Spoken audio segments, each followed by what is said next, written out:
Alright, in this video I'm going to show you how to balance equations. I'm going to show you a technique that will lead you to the right balance equation every time.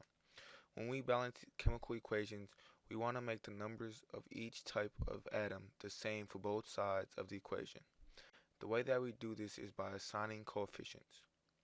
First off, we need to create a chart with all of your atoms and the number of reactants go on the left side and the number of the products go on the right side. So first off, we have two nitrogens on the reactant side and two hydrogens.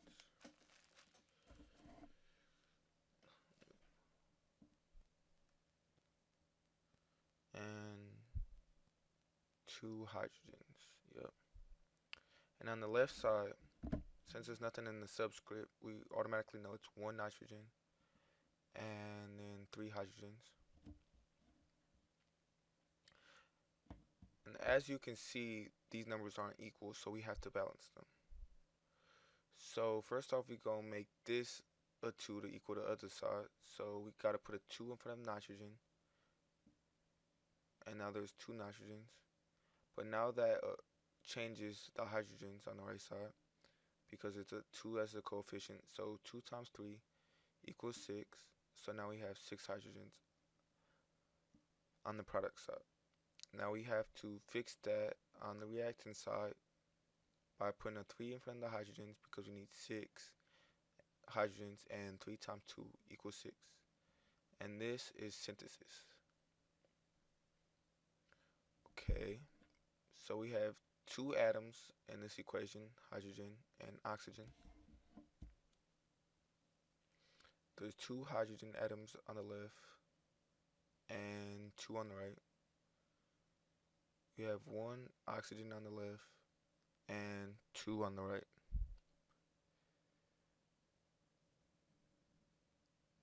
And now we have to fix the number of oxygens on the left.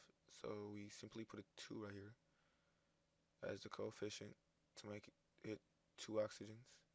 But that changes the number of hydrogens, because 2 times 2 is 4. You cross out the 2 and put 4. Now we have to balance it on the product side. So we need 4 hydrogen atoms. So we put a 2 here, because 2 times 2 is 4. And now this is balanced. Decomposition. Okay, right here we have single replacement.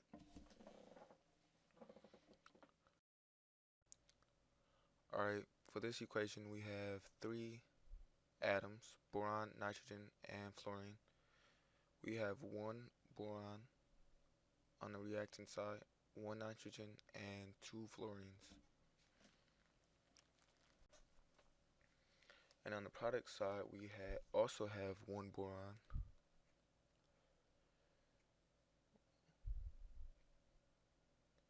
we have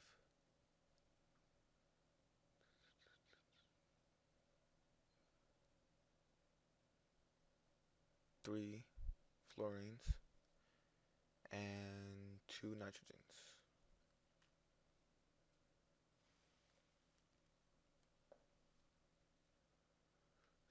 So first off, we want to let's start off with the nitrogens, since this is equal, and this will probably be easier. So we put a 2 in front of boron nitrogen to make 2 nitrogens.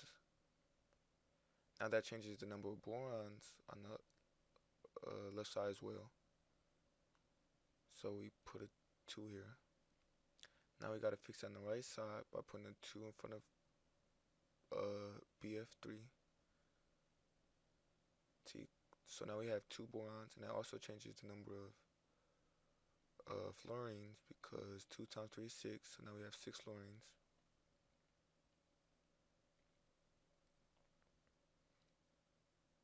Now since we have 6 fluorines on the product side, we have to make that equal on the left side. So we put a 3 right here, because 3 times 2 is 6, and that's what we need, 6 fluorines. Oops, don't put a 6 on. I meant to put a 3. Hold up.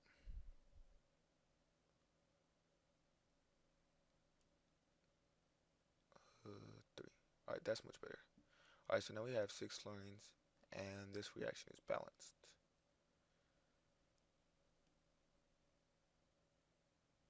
Oops, I forgot to cross out this 1 up here. Let me fix that. We have 2 borons on the reactant side, not 1.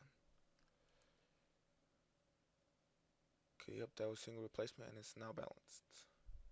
Okay, right here, as we can see, this is double replacement.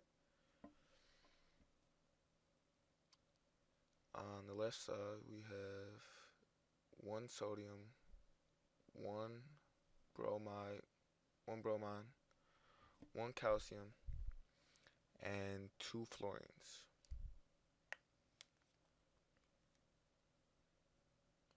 On the right side, we have 1 sodium, 2 bromines,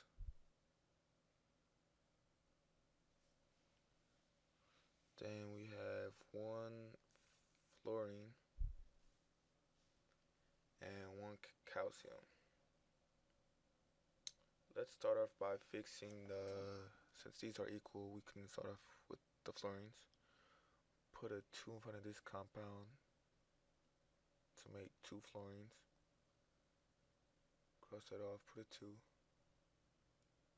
Now that changes the number of sodiums on the right side, so cross this off, make this a 2. Now we need 2 sodiums on the left side, so we put 2 right here in front of sodium, so we can have 2 sodiums on each side. And that also changes the number of bromine atoms to 2 as well. And that's balanced because we already have 2 bromines on the right side. And that was double replacement. And that was the last question I have for you guys today. I hope you enjoyed it. Hit that like button and sub for more great content. I may make more videos, so stay tuned.